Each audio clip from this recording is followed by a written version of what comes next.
So this woman that was rejected is about to disgrace herself at her own gallery anniversary because of love she didn't plan for. This woman's name is Nneka. She's 38, owner of one of the most respected galleries in Lagos, Art House by Nneka. If you know anything about Lagos art, you know her name. She's tall, elegant, always in crisp Ankara gowns with coral beads that look like they were made only for her. She lives in Banana Island. She drives a black Range Rover, and when she walks into a space, everybody they are just cheer. Hey! People say she's married to her gallery, and they are not lying. 10 years ago, her fiancé died in a car crash on Third Mainland Bridge. Since then, Auntie locked her heart inside her gallery walls. No dating gist, no scandal, just art, exhibitions and collectors from Ikoyi to Lekki bowing to her taste. Now the gallery is turning 10. This is the kind of anniversary you don't play with because Lagos society, their eyes will be watching you. So Nneka decides to commission a new artist, someone fresh but bold enough to shock the room. Chiza GD enters the story. The first time he walks into her office, she almost tells him to leave. He's 28. The fingers are paint stained. He wears tear jeans. The beard is looking like what has never seen proper comb in his life. But his eyes, you can see the fire, restless fire. He sits down, starts talking about Nsuka arts, quoting Fela, gesturing like he's on a stage.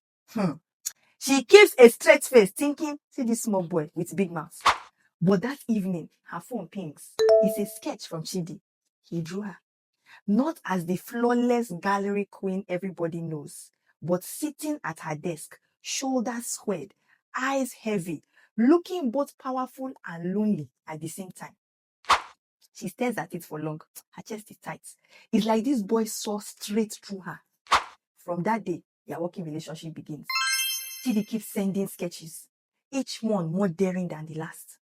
One day, he paints her standing in Lagos traffic like a goddess in Gile, flames around her. Another day, it's her breaking chains, eyes blazing. She calls him into her office, slams the canvases on the table. This is not what I commissioned, Oga. You are making me the subject. She doesn't even flinch. He looks at her and says quietly, I paint what I see. And what I see is a woman who has forgotten herself. She wants to sack him immediately, but something is holding her back. Instead, she tells him to focus and deliver the work and stop crossing boundaries, bruh. But Chidi doesn't stop showing up. Late nights at the gallery, he will help her to hang paintings. He teases her when she forgets to eat. Sometimes he leaves suya by her office door. He pulls her out of her routines slowly. And of course, Lagos people start to notice. At a dinner in Ikoyi, that is that one family friend just leans close to whisper to her ear, Nneka, be careful, oh. People are saying you've reduced yourself to dating your artist. Her younger sister, Ify, that one don't get sugarcoating. This boy will use you. You just be sugar mommy. People will laugh at you. Nneka pretends not to care, but she carries their words home like stones in her handbag. And still, Chidi keeps coming. One night, while they are closing up, he tells her his story. He grew up in Enugu, raised by a widowed mother who sold akara every morning just to pay his school fees. He fought his way through UNN, painting on scraps of cloth, begging lecturers for time on broken easels. His maturity, his grit, is not performance, his survival. That's when Nneka begins to soften. She sees him differently. But her fear also grows stronger. If she accepts him, will she lose her reputation, her carefully built life? So she does what many people do when they are afraid. She pushes him away. She looks him in the eye and says, I cannot be the old woman who refused to move on. Go and find your mate. Chidi doesn't beg. He doesn't stalk. Instead, he takes his spade and pours it into a painting.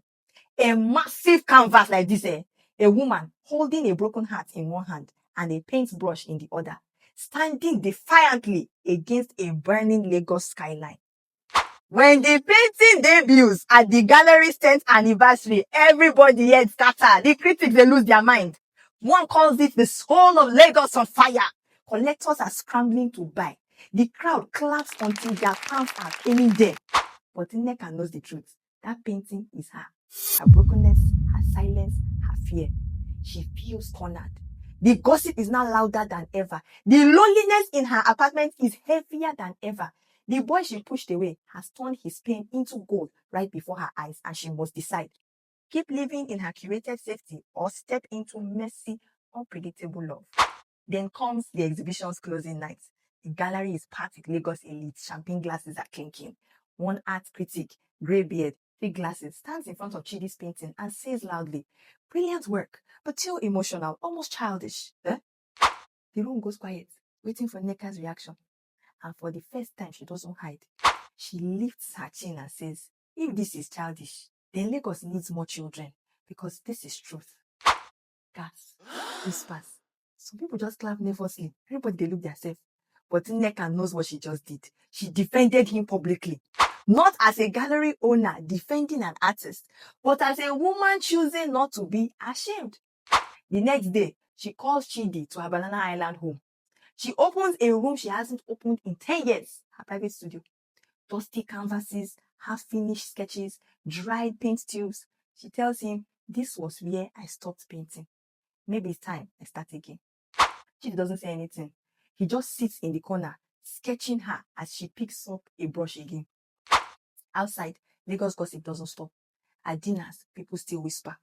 On Instagram, tongues wag. But now, when Nneka hears it, she just smiles. She finally understands something. Society will always talk, but you see, love is the real masterpiece. My advice: don't let fear of people's mouth stop you from living. Lagos people will talk whether you do good or bad. The real question is, when the gist dies, will you still have joy?